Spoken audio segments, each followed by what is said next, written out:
गद्यांश के बारे में पढ़ेंगे कि जो हमारे लिए संदर्भ सहित व्याख्या करने के लिए आएगा, उसमें ये जो महत्वपूर्ण गद्यांश हमने लिखा है, पहला नंबर लिखा मित्रता। मित्रता से 101% आने वाला, ठीक है। पहला नंबर रेखांकित लाइनों का जो गद्य खंड लिखा होगा, उसमें से उन रेखांकितों का हमें संदर्भ सहित व्याख्या करनी है। व्याख्या करने का मतलब होता है उन रेखांकित लाइनों को अपने शब्दों में व्याख्यान करना। समझ में है? दूसरा है मित्रता का कंफर्म हुआ भारतीय संस्कृति। इन पाठों को पढ़ना आपके लिए बेहद जरूरी है। अगर आप इन लेसनों को पढ़ोगे तो आपके लिए बेटर होगा, ठीक है, क्योंकि इनसे जो क्वेश्चन आंसर पूछे जाएंगे तो इन्हीं से पूछा जाएगा और किसी पाठ से नहीं पूछा जाएगा। मित्रता, भारतीय संस्कृति और ममता, आप इन तीनों पाठों की स्टोरी जो है, कहानी है, जो भी है, इसको आप पढ़ो। इसके बारे में आपको समझ में आ जा सकते हो बेफिजूल। बेफिजूल के लिए मेहनत करोगे तो, नहीं तो ये 6 नंबर नहीं मिलने वाला जी, ठीक है। अब आइए महत्वपूर्ण पद्यखंड में, पद्यांश में जी। जो पद्यांश है उसमें क्या है, सूरदास जी से जो भी पद्यखंड लिखे गए हैं जी, उनसे रिलेटेड आएगा मुबंदरक, ठीक है। दूसरा नंबर है तुलसीदास। जो तुलसीदास थे, जिन्होंने क्या किया, तुलसीदास जी है। इसके बाद राम नरेश त्रिपाठी जी। मैंने अभी तक क्वेश्चन बैंक में देखा नहीं है, लेकिन मेरे को लगा कि राम नरेश त्रिपाठी एक राइटर का नाम है जो पद्यखंड का लेखक है, जो कवि है। जाहिर सी बात है कि ये कवि का लिखा हुआ उसमें आने का चांस है, ठीक है। तो इसको बड़े ध्यान से, इनके बारे में आप जानकारी कंप्लीट रखिए और 100 का 100% नहीं, 101% मैं गारंटी करता हूँ 6 नंबर का ये भी मार्किंग आपका श्योर है, ठीक है ना, ध्यान रखिएगा। अगला टॉपिक है 3rd नंबर का, जिसमें MCQS। इसमें क्या है कि कम से कम 200 क्वेश्चन दिए हुए हैं। कितने? सभी युगों के बारे में बताया गया है। 200 क्वेश्चन दिया हुआ है। अब 200 क्वेश्चन में आपको 200 क्वेश्चन याद करना है, जिससे इसको कम से कम 2 या 3 बार पढ़ोगे तो याद हो जाएगा।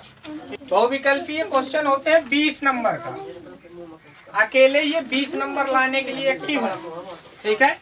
इन 200 क्वेश्चनों को मैं इसको जो है, जहाँ पे आपके क्वेश्चन बैंक जो भी किसी भी राइटर की यूज कर रहे हो, आपको जो है ये कम से कम 200 मार्क्स याद करने पड़ेंगे। यानी कि 200 मार्क्स याद करोगे तो बटा 10, यानी कि 10 नंबर का हुआ।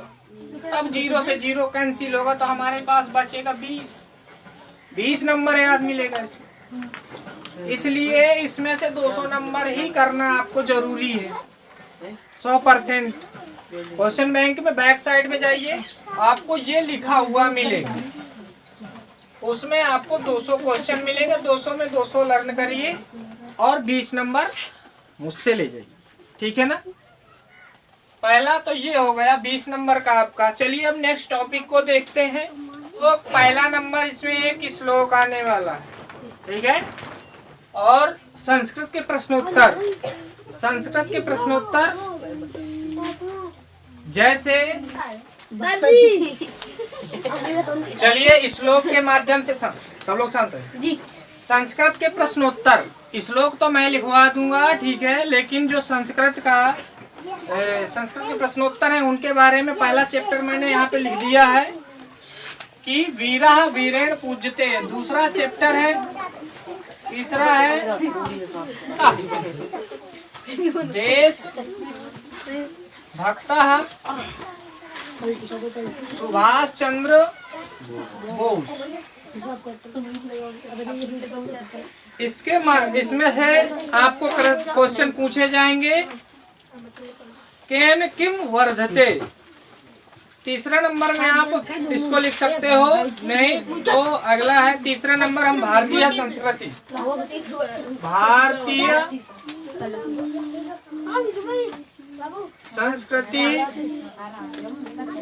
जो भारतीय संस्कृति के से रिलेटेड है, इस चैप्टर से आपको 2-3 प्रश्न पूछे जाएंगे। इससे पूछे जा सकते हैं और इससे भी पूछे जा सकते हैं। आपको इन 3 चैप्टरों को बहुत अच्छी तरीके से पढ़ लेना है, जिससे कि अच्छा रिस्पांस मिलेगा। ठीक है, तो नेक्स्ट टॉपिक है हमारा निबंध का, जिसमें जो स्वच्छ भारत अभियान या फिर लिखा हो सकता है उसमें स्वच्छ भारत मिशन पहले नंबर में। दूसरे नंबर है विज्ञान हमारे लिए वरदान है अभिशाप है, क्या प्रॉब्लम है विज्ञान से और क्या प्रॉब्लम नहीं है। और तीसरा नंबर है प्रदूषण की समस्या या और समाधान। तो इसमें क्या है कि प्रदूषण के बारे में हमें समस्या और उसकी समाधान के बारे में बताना है। चौथा नंबर है बढ़ती जनसंख्या का कारण एवं निवारण। चलिए, तो निबंध लिखते समय हमें सबसे पहले मेन जो हेडिंगें होती हैं उनके बारे में आप जानकारी लो, कैसे लिखना है। पहला नंबर भूमिका लिखनी है, भूमिका जिसको प्रस्तावना कहते हैं। निबंध लिखते समय अगर आपने पहले